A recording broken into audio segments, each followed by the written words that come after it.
Hello friends, चलिए discuss करते हैं। एक स्टूडेंट्स का डिफरेंट इंस्टीट्यूट्स में जो आपका मॉक टेस्ट दिया है उनके मार्क्स को एनालिसिस करते हैं। और मार्क्स को एनालिसिस करने के बाद हम क्या ये फाइंड आउट करेंगे, क्या वो बच्चा एग्जाम में नीट 2026 में क्या उसको गवर्नमेंट मेडिकल कॉलेज मिलेगा या नहीं मिलेगा, उसके बारे में आप लोग प्लीज कमेंट करके मुझे बताइएगा। जब बच्चा वो एलएन का एक टेस्ट देने जा रहा है, एलएन का, तो एलएन के टेस्ट में उनका मार्क्स है 389। जब एक दिन पहले एलएन के टेस्ट के पहले 2 दिन पहले न्यू लाइट का जब एग्जाम दिया था वो बच्चा मॉक टेस्ट, तो न्यू लाइट में उनका मार्क्स है 576। न्यू लाइट का उन्होंने पेपर में निकाला था, कहीं से उन्होंने लिया था। ठीक है, लेकिन पीडब्ल्यू का मार्क्स है, तो पीडब्ल्यू में उनका मार्क्स है 601।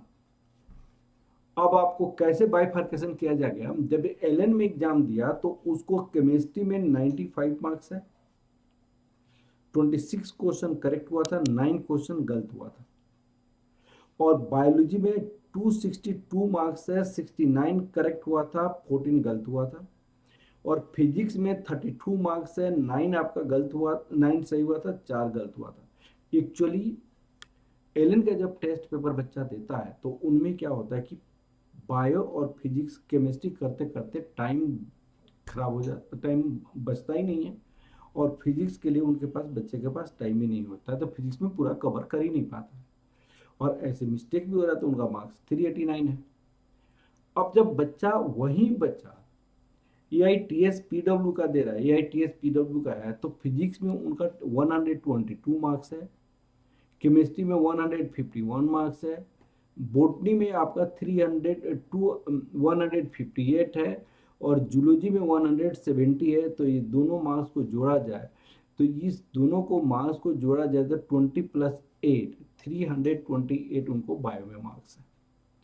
और ये उनका करेक्ट क्वेश्चन है और ये उनका इनकरेक्ट है, ये आपका स्किप किया हुआ है बच्चा ने। तो वहां पे एक में 389 और एक में 601, इसका मतलब बहुत का डिफरेंस है। तो मैं ये कहता हूं कि अगर क्वेश्चन नीट 2025 के अनुसार आ जाए तो इस बच्चों को मार्क्स कितना इंक्रीज करना पड़ेगा। अभी आपको 19 दिन उसका एग्जामिनेशन है। अगर आपका एलएन में 50, आपको 450 नंबर तक आपका इंक्रीज कर जाए, मीन्स 61 मार्क्स और इंक्रीज कर जाए, तो ये 450 हो जाएगा। और यहाँ पे अगर 49 मार्क्स इंक्रीज कर जाए तो 650 हो जाएगा। इसी दोनों को एग्जाम्पल में लेकर जाए, इस दोनों केसेस में अगर 450 बच्चा एलएन के मॉक टेस्ट में बच्चा नंबर ला रहा है तो उसका 100% श्योर है कि आपका 550 मार्क्स आपका नीट की एग्जाम में 19 दिन के बाद जो नीट की एग्जाम होने वाला है उनमें आ जाएगा और इनका सिलेक्शन हो जाएगा, इनकी गवर्नमेंट मेडिकल कॉलेज मिल जाएगा। ठीक है, अगर बच्चा को पीडब्ल्यू में 601, मान लो कि इजी क्वेश्चन पूछा जा रहा है, सपोज करो, हालांकि इजी क्वेश्चन नहीं पूछा जा रहा है क्योंकि नीट 2025 के बेसिस पे अगर क्वेश्चन पूछते तो 550 पे सिलेक्शन होगा।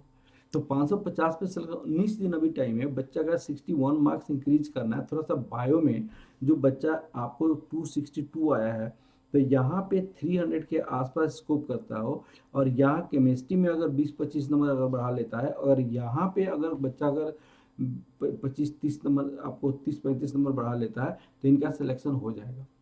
ठीक है ना। तो ये आपको यहाँ 95 है, तो अगर मान लीजिए 50 मार्क्स यहाँ पे इंक्रीज कर देता है, अगर 32 है तो 50 मार्क्स यहाँ पे इंक्रीज कर लेता है, तो मार्क्स बच्चों का इंक्रीज हो जाएगा, उनका सिलेक्शन हो जाएगा। तो मैं ये कहना चाह रहा हूँ कि अगर अगर एलएन के आपका लीडर टेस्ट सीरीज जो भी है उसमें आपका मार्क्स कितना भी आ रहा है, आपको वरी होने की जरूरत नहीं है।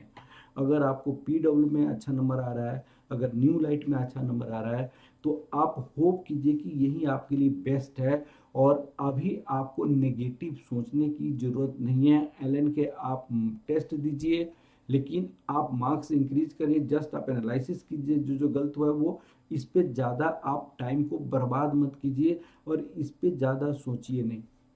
क्योंकि एलएन का जो मॉक टेस्ट हो रहा है, जो आप दे रहे हैं एलएन, तो ये आपको टफ साइड क्वेश्चन पूछता है, एकदम टफ साइड में क्वेश्चन पूछता है। और टफ साइड में क्वेश्चन पूछने के कारण क्या होता है कि आपका जो टाइम टेकिंग है बायो में और जो टाइम टेकिंग है केमिस्ट्री में वो आपको ज़्यादा लग रहा है। अब वो ज़्यादा टाइम टेकिंग लगने के कारण आपका बायो और केमिस्ट्री आपका पूरा टाइम ले लेता है, बायो प्लस केमिस्ट्री। तो ऐसे क्वेश्चंस आपको मोस्टली आपको नीट 2025 में नहीं पूछने वाला है। क्यों नहीं पूछने वाला है? क्योंकि नीट 2026 में नहीं पूछने वाला है। क्यों नहीं पूछने वाला? उसका रीजन क्या है कि आपको गवर्नमेंट ऑफ इंडिया के पास, मिनिस्ट्री के पास ये आपको इंफॉर्मेशन गया कि भाई नीट में जो क्वेश्चन पूछा गया वो आपको एकदम आपका बहुत ही ज़्यादा टफ पूछा गया था, क्योंकि बहुत सारे स्टेट ऐसे हैं जिसमें इस टाइप का पोटेंशियल नहीं है बच्चों को क्वेश्चन सॉल्व करने का। तो ऑल इंडिया का जितने भी सीट्स है वो बच्चा आपको उसको मिला ही नहीं। तो इसीलिए गवर्नमेंट आपको इस बार एनटीए को एडवाइस किया हुआ है कि भाई क्वेश्चन आप मॉडरेट पूछिए। तो क्वेश्चन मॉडरेट पूछने का मतलब क्या है? एकदम इजी भी नहीं 2024 के जैसा नहीं, एकदम टफ भी नहीं 2025 के जैसा नहीं। आपको क्वेश्चन पूछा जाएगा नीट 2025 और नीट 2024 के मॉडरेट बीच में क्वेश्चन पूछा जाएगा। तो पीडब्ल्यू जो क्वेश्चन बना रहा है वो भी एकदम इजी नहीं बना रहा है। न्यू लाइट जो क्वेश्चन बना रहा है, न्यू लाइट वो भी इजी नहीं बन रहा है, ये भी आपका मॉडरेट टाइप का क्वेश्चन बनाया जा रहा है। इसमें जो आपका नंबर आ रहा है इसमें आपको 610 टू 650 अगर जो बच्चा का नंबर है वो आपका सेफ स्कोर है। और जब ये अगर सेफ स्कोर है तो ये बच्चा का नंबर ऑलरेडी आ रहा है तो इसको वरी होने की बात ही नहीं है। एलन का कंपेयर आप छोड़ दीजिए, एलन के बारे में आप सोचिए मत। एलन को जैसा भी आपका क्वेश्चन आ रहा है आप क्वेश्चन कीजिए कि बहुत अच्छा से हम कर पाए, और कोशिश कीजिए कि इसका मार्क्स अगर 500 तक इंक्रीज कर जाता है तो कोशिश अच्छी बात है।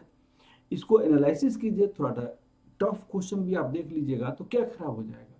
तो इसको सिर्फ एनालिसिस कीजिए, इस पर वरी होने की जरूरत नहीं है।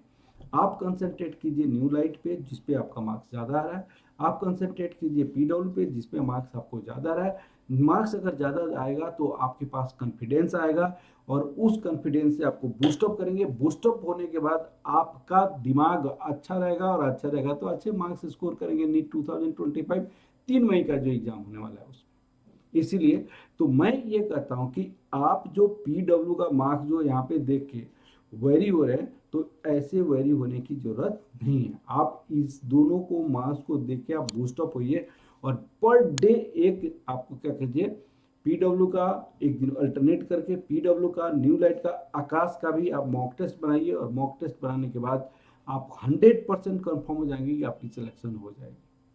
ठीक है, तो all the best for your exam NEET 2025, all the best. Okay, thank you very much, thank you very much.